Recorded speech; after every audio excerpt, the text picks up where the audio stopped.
Muito bom dia, povo de Deus, na doce, rica e gloriosa paz de nosso Senhor e Salvador Jesus Cristo.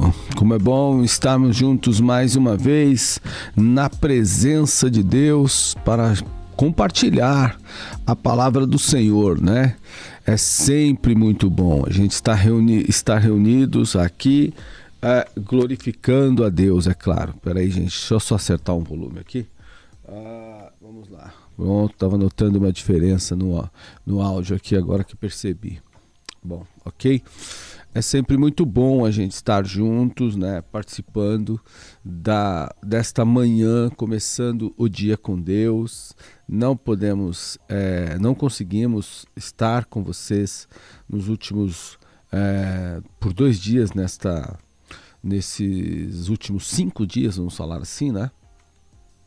Na quinta-feira não conseguimos participar com vocês aqui, né? Porque por conta de saúde, obviamente, inclusive, né? Tivemos problemas aí de saúde, mas também e ontem, né?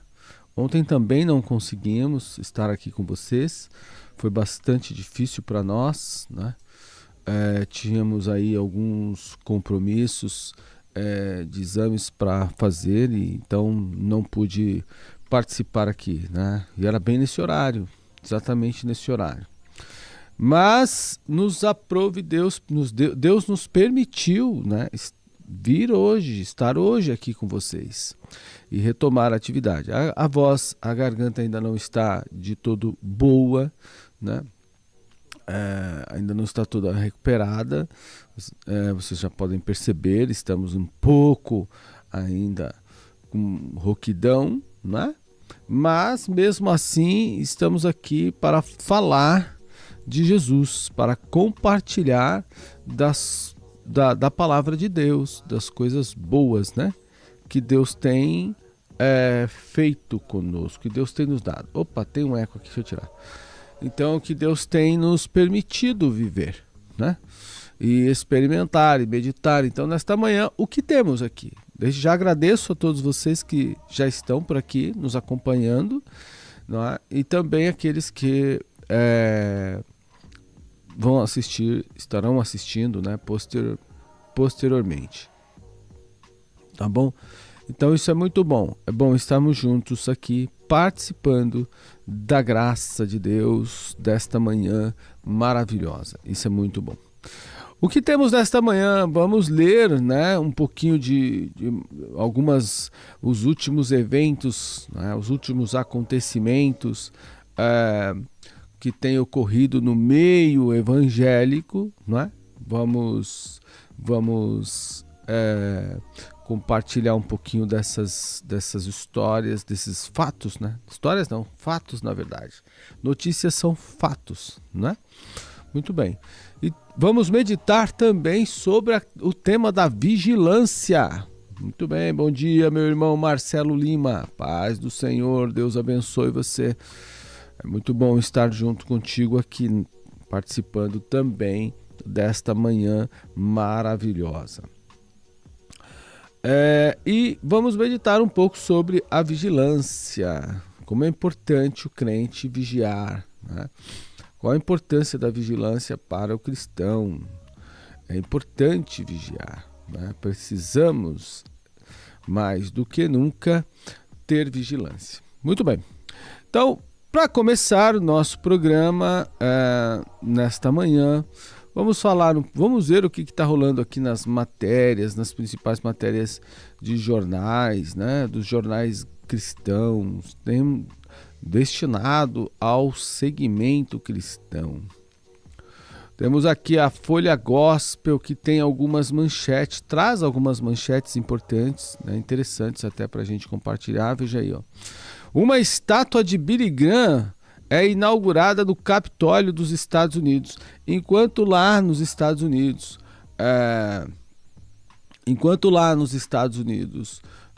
se respeita, né, principalmente personalidades como o Billy Graham. Quem não conheceu o Billy Graham,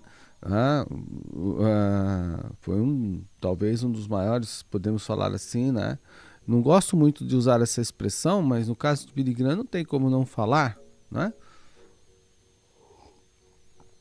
Cafezinho para quem está... E quem já tomou um café? Escreva aí na live. Já tomou um cafezinho, irmão? Então, vamos lá. Uma estátua de Billy Graham é inaugurada no Capitólio. Aqui no Brasil, enquanto se desrespeita, né, as autoridades eclesiásticas, principalmente, busca de toda forma, não é? Destruir a imagem dos religiosos, principalmente no âmbito político, nos Estados Unidos, pregadores como Billy Graham são honrados, né? Isso realmente é muito bom.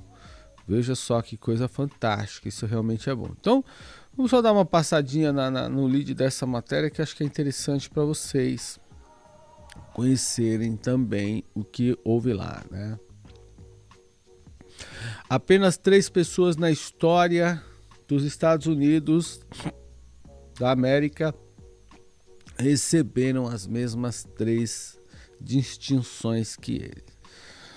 O renomado evangelista Billy Graham foi lembrado como um dos maiores cidadãos e heróis duradouros da América durante uma cerimônia de inauguração de uma estátua em sua homenagem no Capitólio dos Estados Unidos nesta quinta-feira, dia 16. Bom, Billy Graham foi um evangelista, para quem não conheceu, foi um evangelista que pregou para multidões em praticamente quase muitos países, né? Estima-se aí que 1/3 da população mundial tenha sido levado a Cristo, né? Por meio aliás, tem escutado Billy Graham pregar, né? E ele falou de Jesus. Eu participei intensamente aqui da cruzada Minha Esperança Brasil, que foi pela rede de televisão, foi muito boa, muitos irmãos participaram, né? Então foi uma bênção.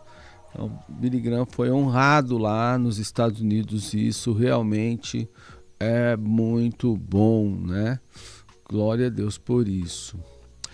Outra matéria que vamos ler, vamos dar uma passadinha aí também, irmãos, em outros jornais, né, de segmento evangélico também.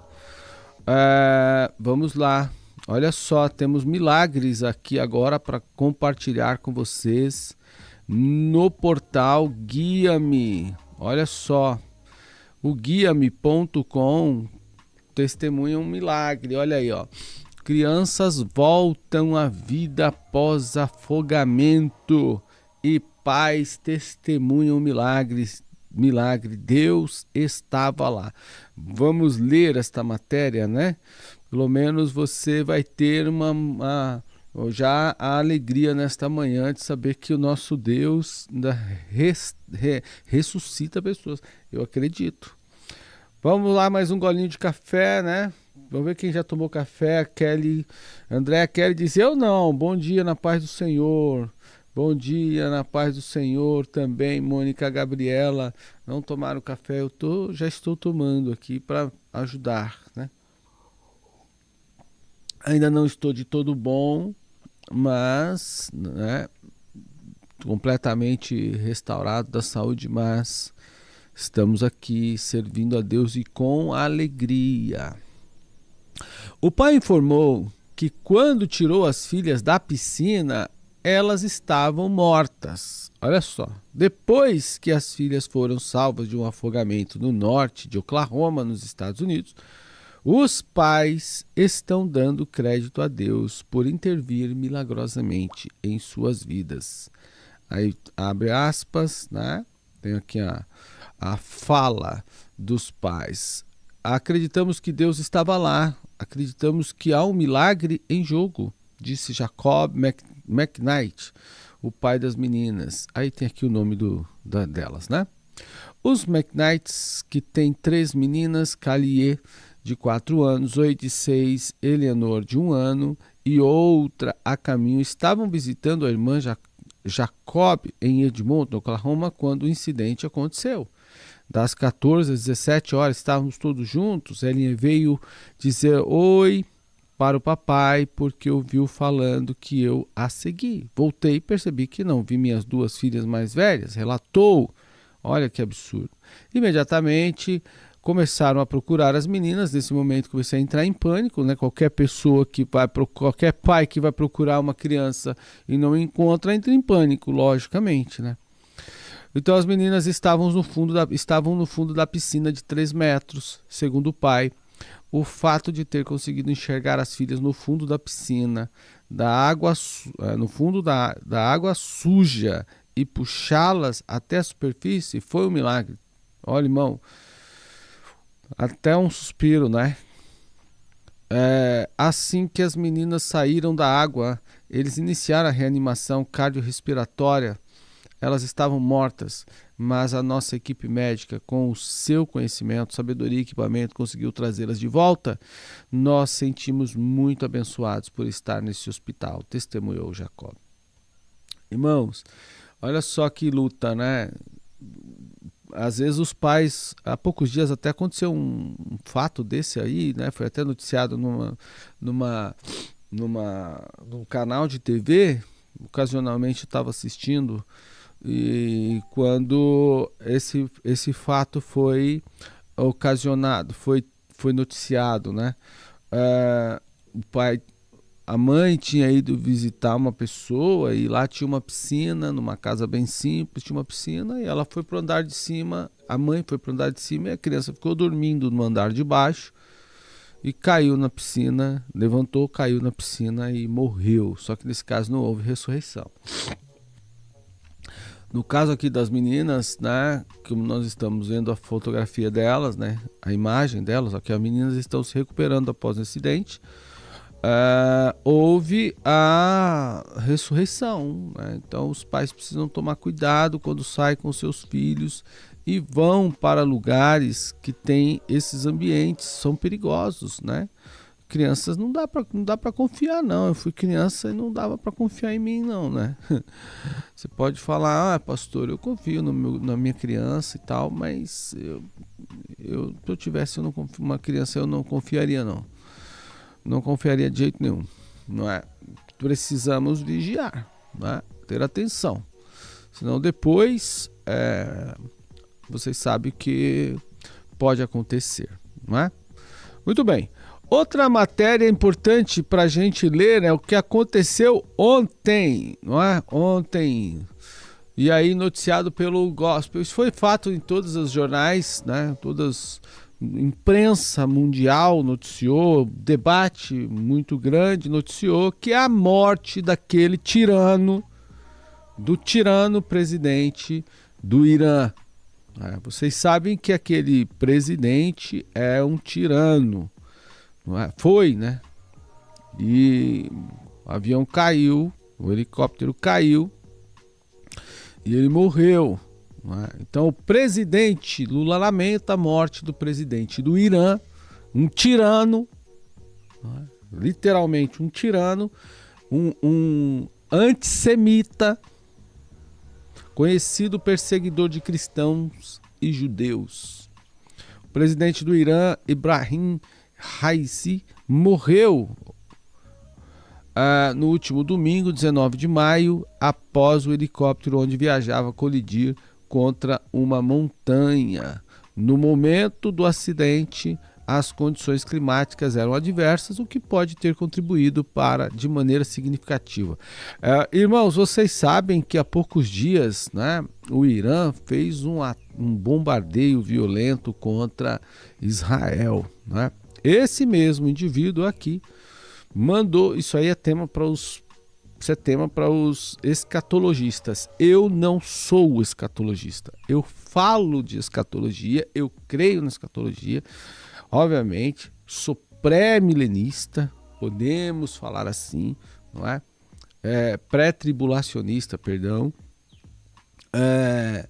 Mas não sou um escatologista, como é, né? Ou foi, não me lembro se ele ainda está vivo.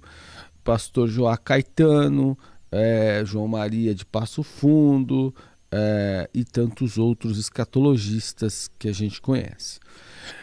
Ele tinha 63 anos e conhecido como o Carniceiro de Teherã. Imagine o apelido do homem. O Carniceiro de Teherã, por conta da crueldade que aplicava na repressão contra opositores e manifestantes.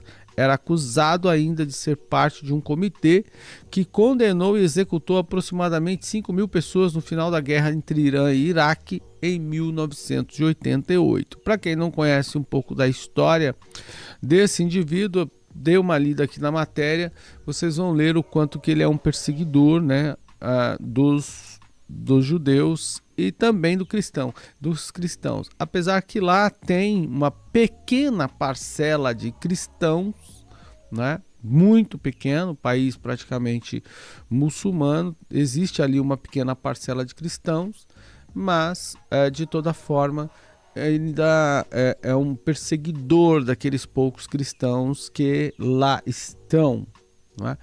Então ele morreu, esse indivíduo aí. Há poucos dias havia feito um ataque violento contra Israel e acabou falecendo. Caiu, né, o helicóptero e ele morreu.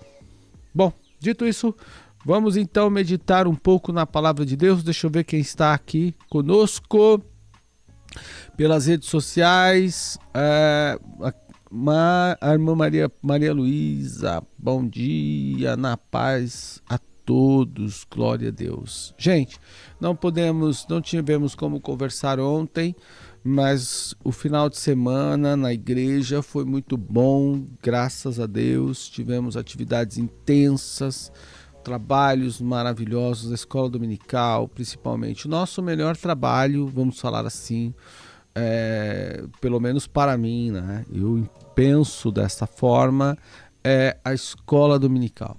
Como a escola bíblica é boa para nós, tem sido boa, né? Boa de público, de frequência, a participação, a interação dos nossos irmãos, isso realmente tem sido muito bom. E você que não participa de uma escola bíblica, pode fazer parte conosco, pode vir estudar conosco.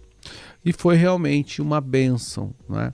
Podemos estudar. Falamos sobre a murmuração, né? Murmuração, esse ato de resmungar de tudo, como a lição nos ensinou, resmungar em voz baixa. Tem gente que resmunga de absolutamente tudo. Tudo. Do ponto de vista o que é murmuração, depois também biblicamente murmuração como pecado e quais consequências da murmuração. Essa foi a lição na sala dos adultos. Na sala das crianças tivemos outras lições que foram compartilhadas pelos nossos professores que lá estão. Então, que lá deram aulas. Temos salas para o berçário, maternal, jardim da infância, primário, juniores, né?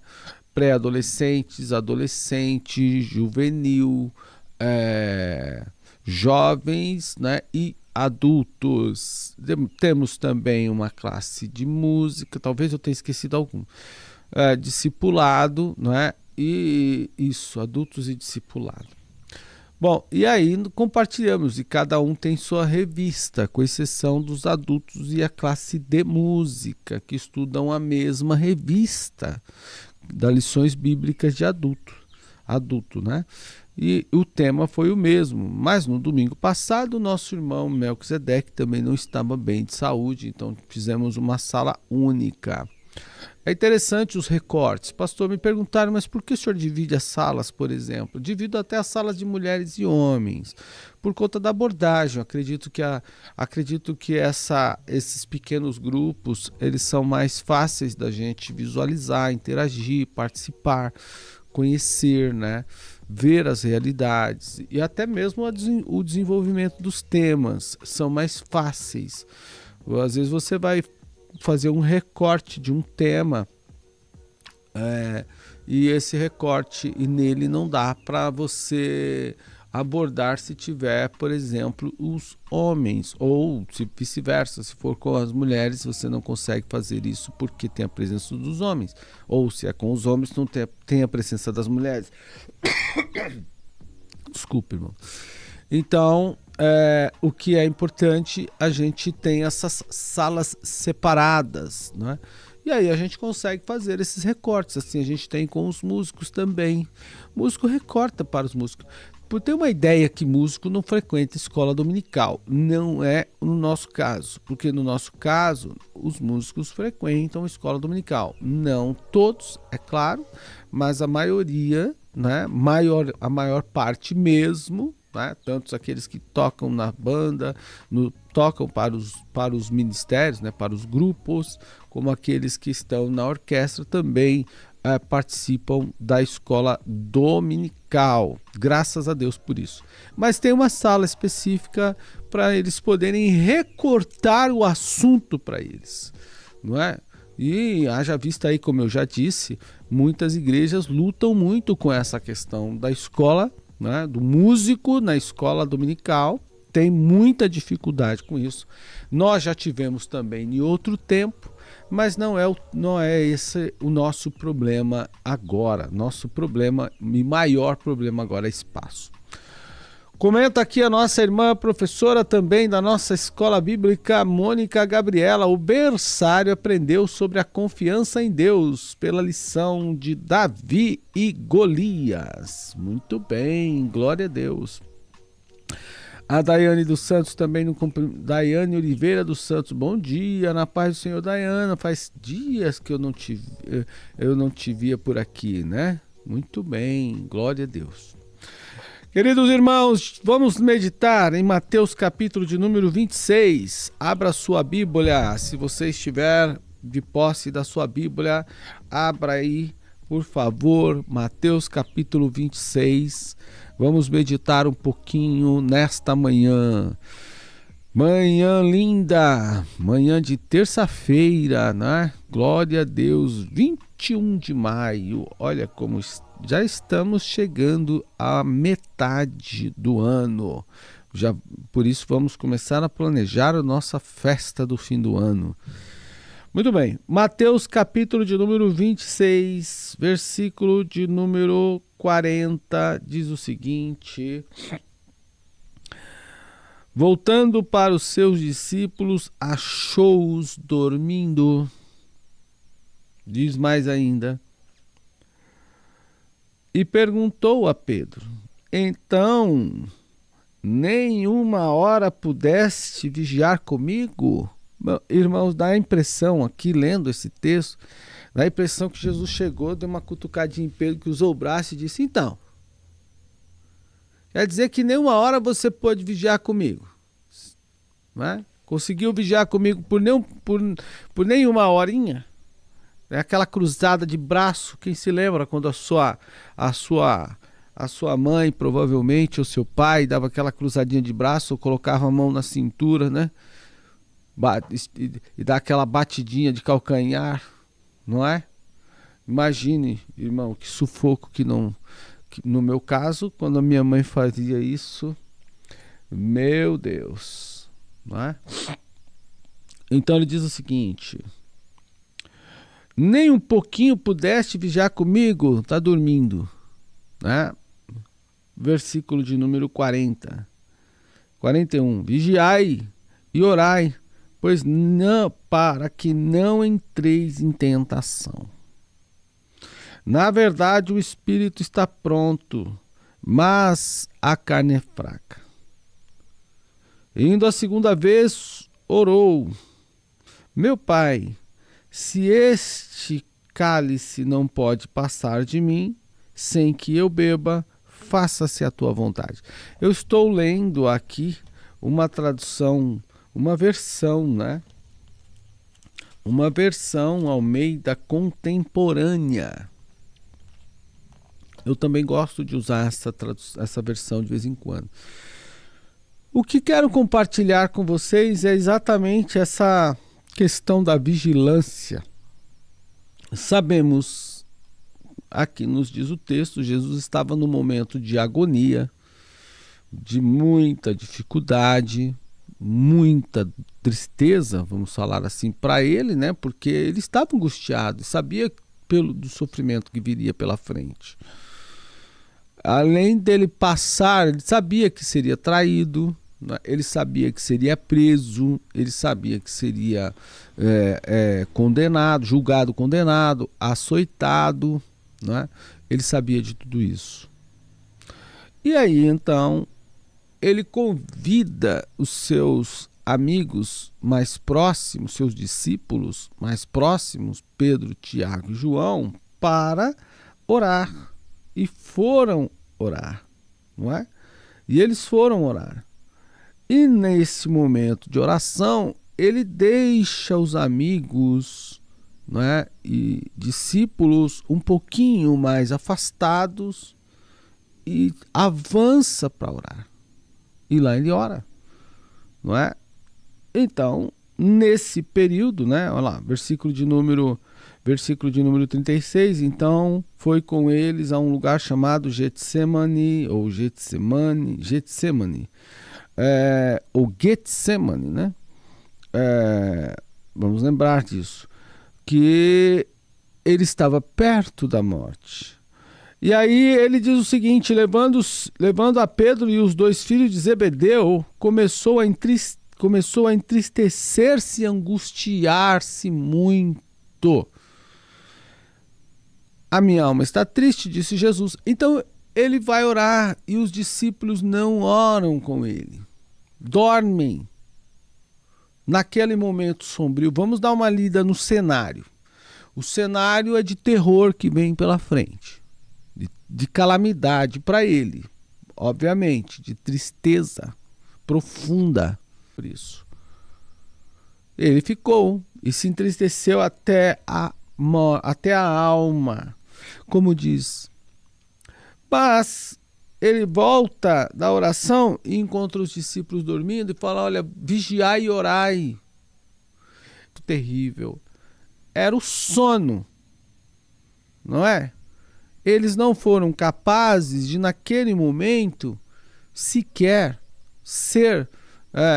vencer o próprio sono. Olha só. Eles não foram derrotados aqui pelo diabo, vamos falar assim. Porque o sono não é diabólico. Pode até uma opressão diabólica acontecer aí numa pessoa. Eu imagino que isso pode acontecer, né? Mas tudo bem. Mas eles ficaram, não é?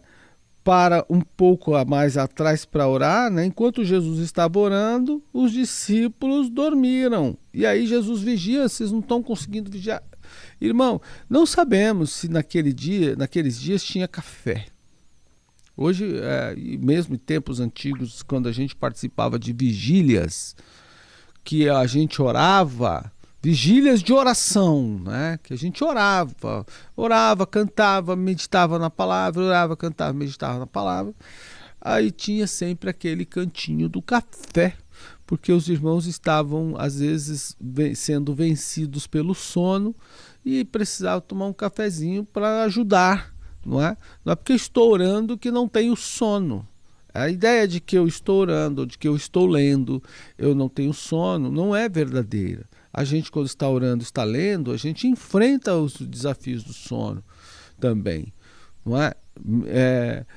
Ai, pastor, quantos irmãos dizem para mim assim, me falam dessa forma, pastor, eu começo a orar, o sono vem, me leva embora. Você não é diferente de mim.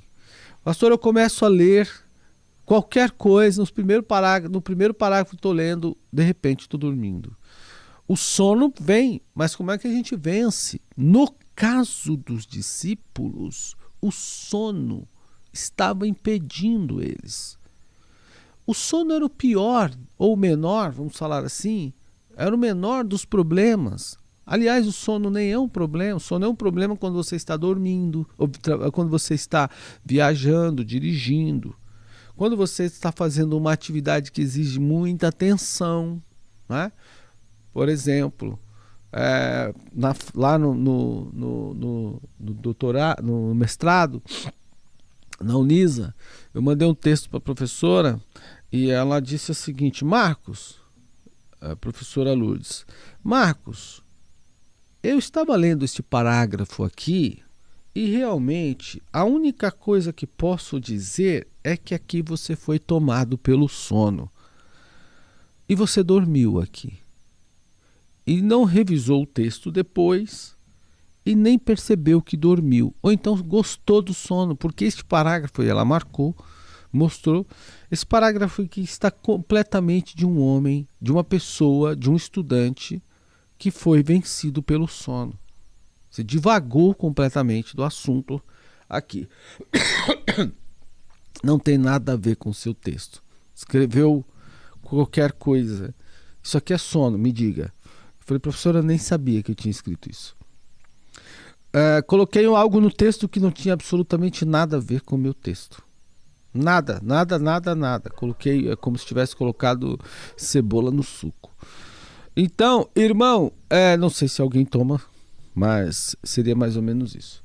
E aí o que aconteceu? Aconteceu que tive que refazer, mas a própria professora orientadora naquela ocasião, eu troquei de orientador no curso, durante o curso, né, no primeiro semestre.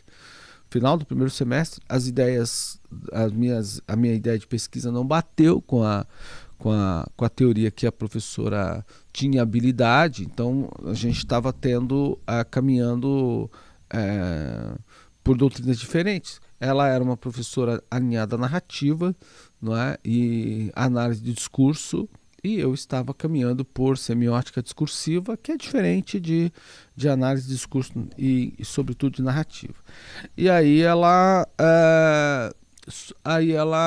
falou, olha, melhor vamos entrar num acordo, e eu fui para uma professora que era literalmente orientadora e especialista, inclusive com doutoramento em semiótica.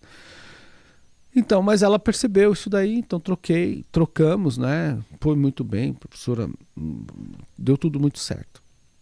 Mas eu divaguei no sono.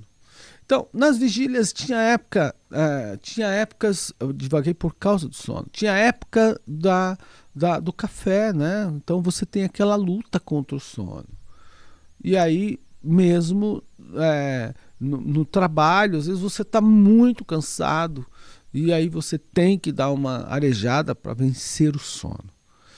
Irmãos, aqui o cenário era drástico, sombrio. Além de ser noite, não é?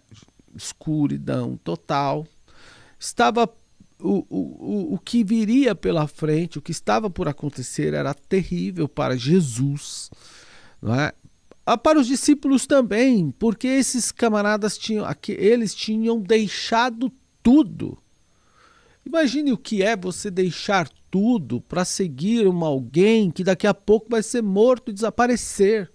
E que está falando, porque aqui Jesus acirrou o discurso, um discurso de despedida, vamos falar assim. Se você começa a ler com essa atenção, você percebe que o discurso de Jesus, daqui para frente, passa a ser um discurso meio que de despedida, né? Um pouco de despedida, vamos falar assim, mas não de despedida, porque nós sabemos que ele iria ressuscitar, mas que quem teria que dar continuidade ao trabalho realizado ao longo daquele período seriam os discípulos. Então, não é? Então essa questão para eles, obviamente, mesmo que eles saberiam, né, mesmo que eles teriam essa certeza da participação, da presença de Jesus nos milagres, nos sinais, como fala Marcos, capítulo 16, versículo 20, Jesus cooperava com eles com sinais e milagres. Ainda assim, uma coisa é você ter os sinais e os milagres acontecendo a todo instante, mas outra bem diferente, muito mais segura, vamos falar assim, é você ter a própria pessoa que realiza os milagres, os sinais ali com você. Até porque ele era enquanto Jesus estava com os discípulos, ele mesmo falou isso, olha, enquanto o noivo está com vocês, tá tudo certo, né? Mas agora, irmão, preste atenção, era necessário que eles começassem a ficar só. E nessa Nesse período, veja, Jesus, ele cria até mesmo. Eu consigo perceber aqui eu consigo perceber um movimento interessante. Veja, Jesus deixa eles, se distancia um pouco, para depois voltar. Percebe? Olha, Jesus deixa eles num ponto, distancia um pouco para depois voltar. E nesse distanciamento eles tinham que cumprir o dever de casa.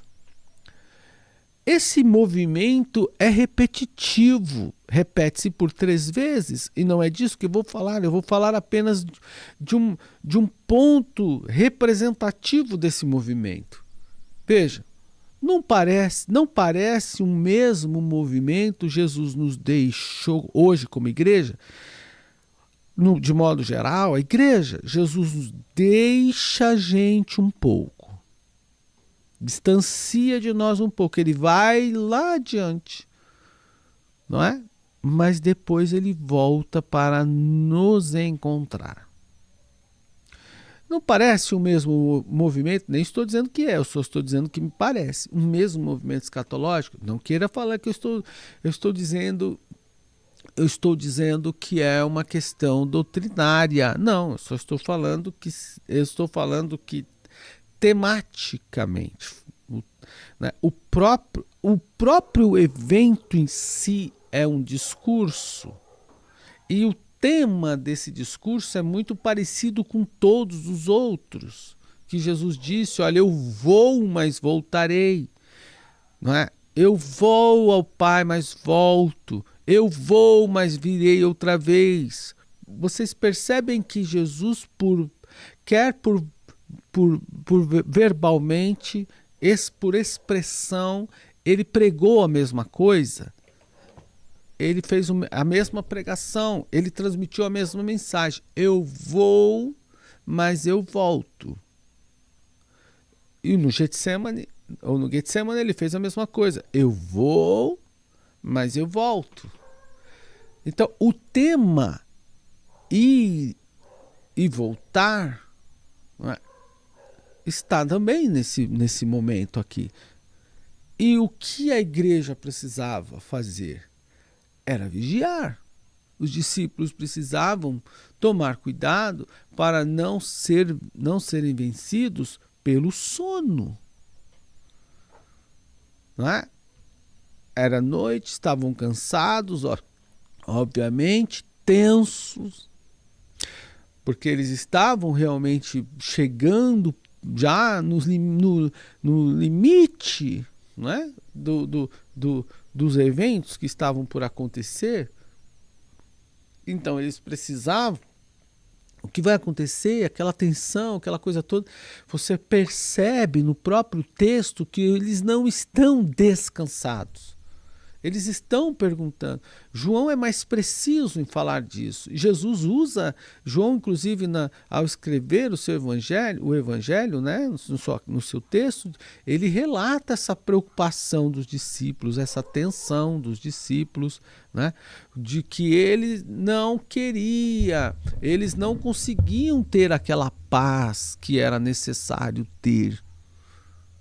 Então os discípulos, a tensão do momento, a preocupação de ficar só, de ter que resolver o problema, o trabalho que era intenso. Se você ler o texto, irmão, Jesus acordava cedo, trabalhava muito, atendia muitas pessoas, dormia tarde. E de madrugada ainda, vamos colocar assim, ainda arrumava algumas coisas a mais. Em outras palavras, os seguidores de Jesus dormiam pouco. Ok. Não era pouco assim, pouco 10 horas, 8 horas, não, dormiu pouco. Pode ler o texto de manhã, de madrugada e de noite, de madrugada e entardecer, podem ver. Então eles tinham esse cansaço físico, esse cansaço emocional, essa pressão, e era necessário vencer isso. Vigiar é antever problemas, não é? É prever que algum problema pode acontecer. Não confundam com ansiedade, né?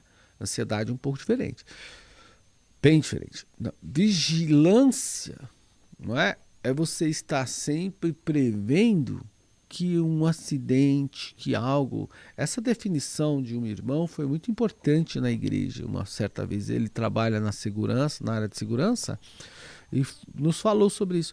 É você prever que uma situação de perigo pode acontecer naquela direção ou vir daquele espaço, e você tem que estar ali para impedir que aconteça. Então você precisa vigiar. E os discípulos precisavam vigiar. Por que precisavam vigiar? Porque Jesus ia voltar. Porque no caso, veja, da mesma forma que quando Jesus avança para orar e ao voltar aos discípulos os encontra dormindo, quando Jesus vier, agora ele foi. A Bíblia nos ensina que ele foi aos céus e ele vai voltar. Embora ele não virá aqui nesta vez, como nos ensina a escatologia, não pisará nesta primeira fase do arrebatamento na terra, mas até as nuvens, e vai arrebatar a igreja nas nuvens. Mas nesta volta de Jesus para arrebatar a igreja, ele não pode encontrar uma igreja dormindo, adormecida pelo cansaço, adormecida pela tensão, adormecida pelo ambiente, adormecida pela qualquer que seja o problema. Então a igreja precisa vigiar para não adormecer. Eu estou pregando nesta manhã para um grupo de irmãos que está nos acompanhando pelas diferentes redes sociais. Jesus, vigia, irmão, para você não dormir. Não é dormir à noite, porque no outro dia, não, esse sono biológico, não estou falando de sono biológico, eu estou falando da questão espiritual. Tem crente que não está vigiando, está dormindo espiritualmente, dormindo ministerialmente, dormindo nesse sentido. É um dorminhoco, roncador ainda. Acorda, dorminhoco. Precisa acordar. O cara dorminhoco. Jesus vai voltar a qualquer instante. E ali foi só uma questão de 1 horinha. Olha, até 1 hora é muito parecido. Por 1 hora ele foi. E disse, ó, nem por 1 hora. Desde sempre nós estamos já na última hora. Até aí nós temos um tema muito coerente com tudo que os discípulos, que Jesus pregou, e os discípulos também pregaram, filhinho, já é a última hora. Falta 1 hora, nesta 1 hora a gente não consegue vigiar. O que nos impede? O que nos faz dormir? Vamos fugir de tudo aquilo que nos faz dormir. Dormir ministerialmente, falando. Não estou dizendo que não devemos dormir. Temos sim, ninguém consegue ficar sem dormir. Uma noite mal dormida é horrorosa para qualquer pessoa, não é? Então, temos que dormir. Lógico, não estou falando biologicamente, mas espiritualmente sim. Então não durma. Não durma de jeito nenhum. Lute contra tudo aquilo que vai te gerar, que vai fazer. Aliás, lute contra esse sono espiritual. Esse sono ministerial. Uma pessoa certa vez disse assim a mim: ah, pastor, eu vou procurar uma igreja onde não tem, onde as pessoas, onde tem alguma, como que é? Ela disse assim, eu vou procurar uma igreja onde tem trabalho para fazer. Ué, você está numa igreja que não tem? Então, não tem trabalho para fazer. Não tem nenhum trabalho para fazer. Ué, como assim não tem nenhum trabalho? Então a igreja evangelizou todo mundo?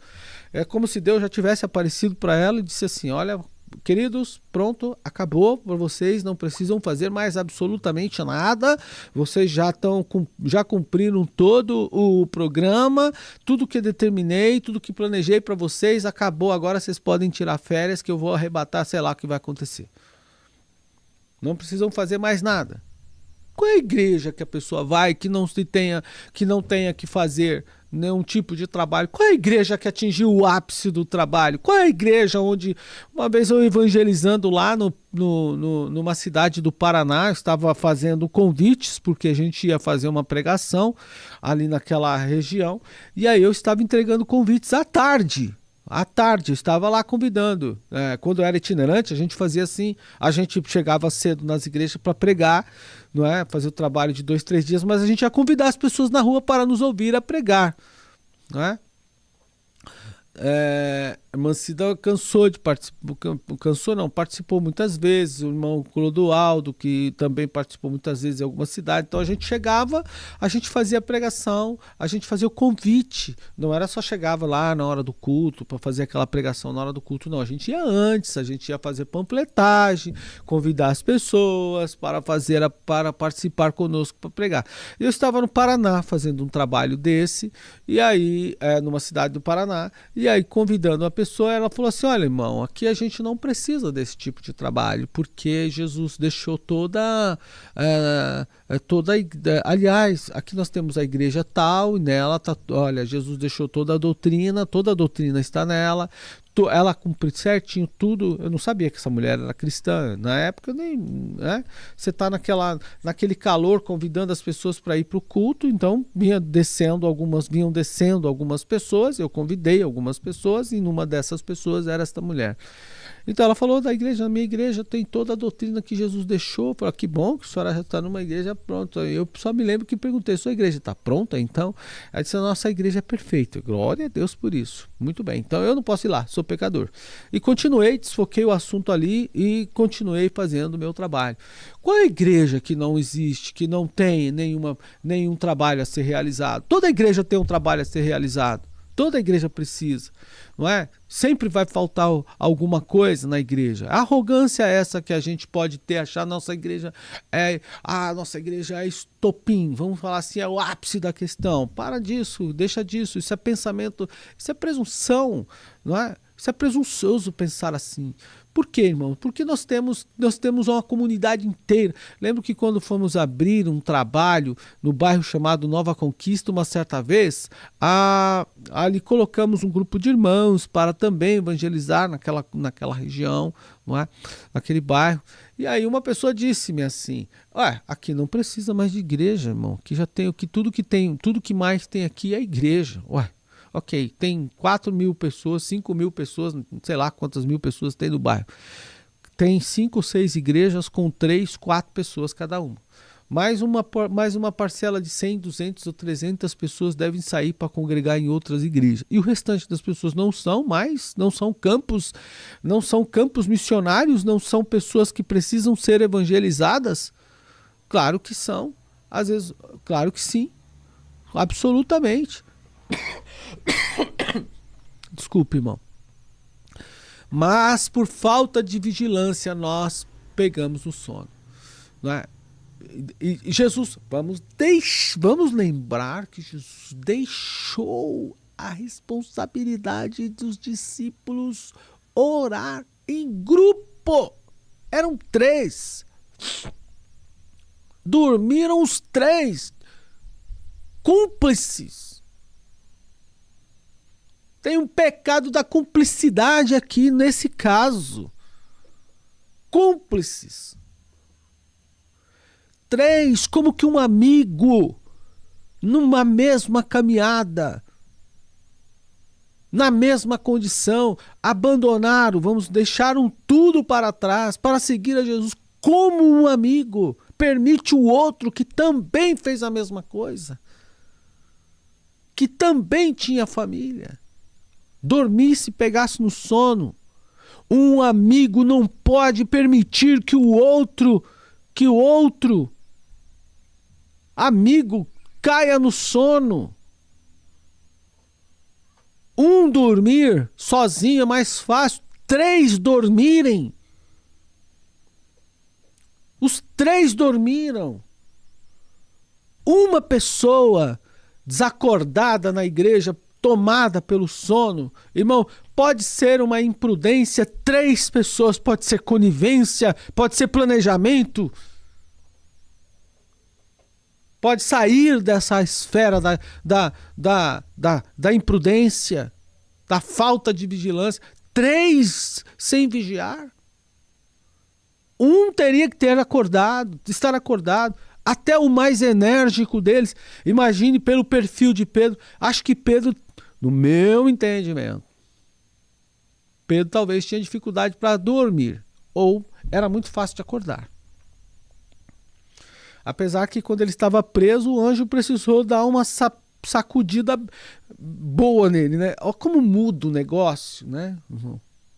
Aí o anjo precisou dar uma sacudida nele. Mas 3 dormiram. Como você permite o seu amigo e irmão, ministerialmente falando, colega de trabalho, amigo de igreja, de caminhada, de muitos anos, como é que você consegue deixá-lo dormir e dorme com ele ainda? Nesse sentido, espiritualmente falando. E dorme com ele. Irmão, não é tempo. Essa é até uma mensagem batida. Repetir isso é uma mensagem batida, né? Não é tempo de dormir. Mas tem que repetir. É momento de acordar.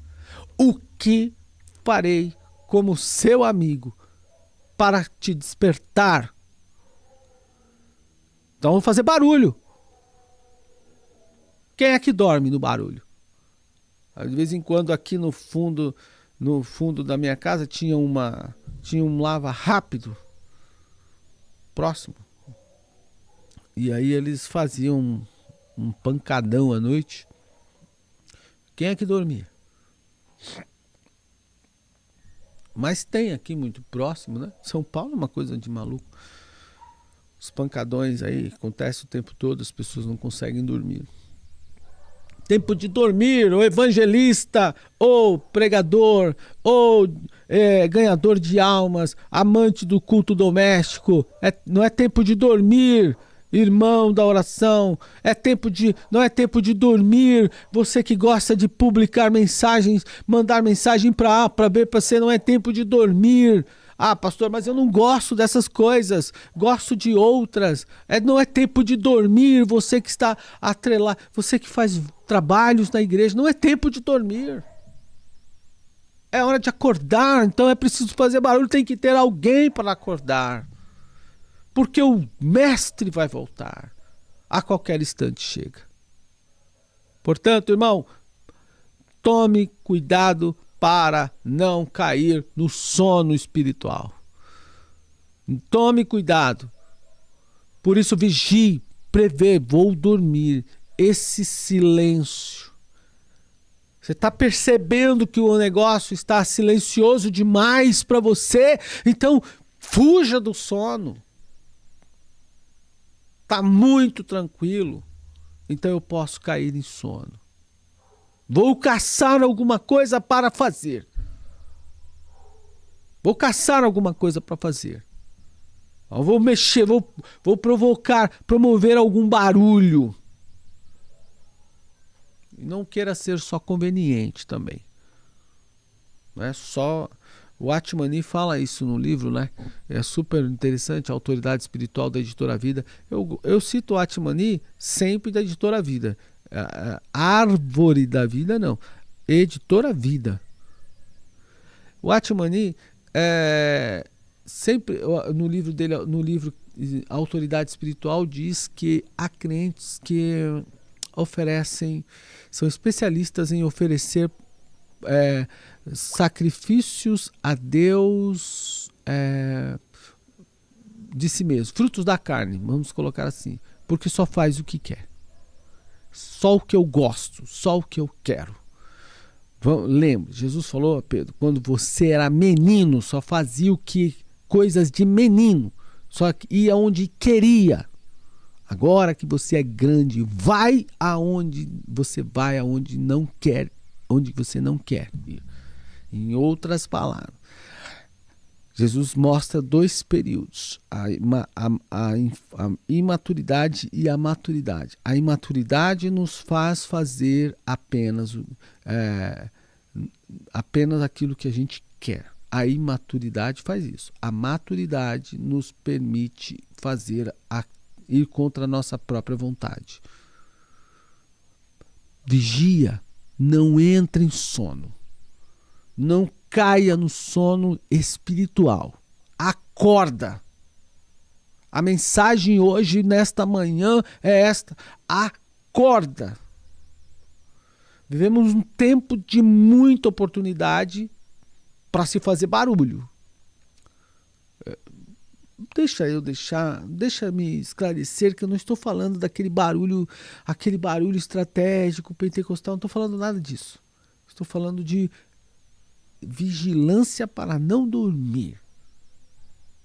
A oportunidade de você mergulhar na igreja, nos trabalhos da igreja, nas atividades da igreja. E não dormir. Estar ativo, vencer a preguiça, vencer o cansaço, vencer o pecado, vencer o sono espiritual. Tá bom, querido? Hoje a gente vai ficar por aqui. É importante. Qual a importância? Uma delas é que Jesus, ao voltar, nos encontrará com sono ou sofrendo os impactos do sono, mas não dormindo. Ele poderá me encontrar cansado, poderá me encontrar com sono, poderá me encontrar até mesmo até ter os meus sentidos afetados, né? Os meus reflexos afetados por causa do sono e por todo o impacto do dia, do trabalho do dia. Mas eu não permitirei que ele me encontre dormindo. Dormindo não, eu não posso. Eu dormirei à noite, tranquilamente, nos horários, ok, glória a Deus. Mas espiritualmente e ministerialmente falando, não permitirei, ainda que eu tenha quase lutando com o sono. Mas eu não vou permitir. E se eu tenho amigos também não me permitam dormir, porque eu não quero. Nesse caso, Jesus deu o despertamento ainda, ele propriamente foi o despertador, acordou os discípulos, mas quando ele vier para buscar a igreja, nesse movimento de retorno, aqueles que estiverem dormindo, literalmente não serão acordados. Amém? Glória a Deus, Deus abençoe. Vamos lá então, vamos orar, agradecer a Deus por esta oportunidade, né? Muito bom ter vocês aqui. Vamos orar e pedir a Deus que nos abençoe, que tenhamos uma terça-feira próspera, repleta de bênção, com muito despertamento, aleluia, e que a gente avance, né? Glória a Deus. Aleluia. Amém. Deixa eu me ler aqui os comentários antes da gente... Opa, os professores estão comentando aqui comigo. Olha aí que maravilha, os professores nossa escola dominical comentando conosco, obviamente, e nos dando informações importantes sobre a aula. A irmã Maria Luísa disse: na sala do discipulado, o discípulo foi tratado o tema o discípulo e a fé. Glória a Deus. Rosana Teixeira, paz do Senhor, irmãos. Amém. A Mônica diz: vamos despertar e avançar, né, para fazer as coisas de Cristo. Glória a Deus. Deus nos capacitou, Mônica, Gabriela. Isso é muito bom até o fim, né? Glória a Deus. Seguiremos firmes até o fim. Glória a Deus. Oremos, Senhor nosso Deus e Pai, obrigado por esta manhã maravilhosa. Pude compartilhar a Tua palavra com os nossos irmãos. Falamos um pouco sobre a vigilância, quanto ela é importante para nós, o que fazer para impedir, e na manhã de hoje falamos sobre o sono, para não cair em sono espiritual, não cair no sono ministerial. Eu quero te agradecer por cada irmão, por cada amigo, cada pessoa, Senhor, melhor dizendo, que está nos assistindo agora nas redes sociais da igreja, transmitindo pelo canal da igreja no YouTube, transmitindo também os irmãos do Facebook, da página, no perfil da igreja, transmitindo também pelo meu canal pessoal no YouTube. Meu Deus, as diferentes pessoas que vão assistir a este programa, em qualquer época e lugar, eu peço que o Senhor estenda a tua mão e não permita, meu Deus, de algum modo, que todo esse trabalhador, toda esta pessoa chamada por ti, vocacionada por ti, não seja tomada, meu Deus, do sono. É verdade que o sono a gente vai ter e sentir a todo instante. Vamos em algum momento ter cansaço, vamos em algum momento sentir preguiça, vamos em algum momento ficar desanimados, mas não podemos ser tomados por isso. E eu quero te pedir, nos ajude. De algum modo, algum irmão, um amigo, um companheiro de trabalho, seja usado por ti para nos acordar. Meu Deus, eu sei que só é mais difícil dormir. Aliás, até o próprio Salomão escrevendo, dois é melhor que um, porque caindo um, o outro levanta. Se um esfriar, o outro aquece. Embora nesse caso ele estava falando de um relacionamento, mas Senhor, duas pessoas caminhando juntas é melhor, Senhor. A caminhada é melhor, meu Deus. As duas pessoas serão mais ativas, mais efetivas contra qualquer possibilidade de dormir, espiritual ou ministerialmente. Por isso eu quero pedir por todos aqueles que agora acompanham comigo este programa, nesta manhã, estão aqui participando agora de forma remota, acompanhando pelas redes da igreja, mas aqueles que vão acompanhar o vídeo que vai ficar gravado e disponível no canal da igreja, eu peço que todos sejam tomados por ti e abençoados para a tua glória, e que ninguém, Senhor, e que ninguém caia no sono, e que todos sejam despertados. Eu te louvo, eu sei que a sua volta está perto, está próxima, a qualquer instante vai acontecer. Não sei se agora, eu não sei se à noite, não sei se amanhã. O dia nós não podemos, a hora não conseguimos, nem temos autorização para fazer isso, e se fizéssemos estaríamos também nos configurando como um falso profeta. Mas a hora que acontecer, cá estamos esperando, atentos, Senhor, ainda que sofrendo todas as dificuldades desse tempo, desta era sombria, desta era difícil, desta era, meu Pai amado, desta geração, mas estaremos aqui crendo, Senhor, atentos. É por isso que estamos em igreja, é por isso que congregamos, Senhor, porque juntos conseguimos, ó Deus, vencer todas essas dificuldades. É uma forma de vigilância. Peço que nos abençoe neste dia e a todo o teu povo, a toda a tua igreja, com a tua gloriosa paz. Amém. Amém, querido. Vigiai e orai, como bem escreveu aqui a nossa irmã Maria Luísa. Muito obrigado, você que nos acompanhou até este momento. Se Deus permitir, amanhã estaremos novamente reunidos aqui, né? Hoje às 19h30, teremos um compromisso lá no templo, se Deus nos permitir, com o grupo de homens Toque em Cristo. Vamos nos encontrar lá, tratar um assunto extremamente importante, que é o nosso evento do dia 30. Dia 30 de maio teremos, né, um evento programado com a nossa família. Então reunir os nossos, né? Glória a Deus, tá bom? Deus abençoe vocês, obrigado pela companhia e até amanhã, se assim o Senhor nos permitiu.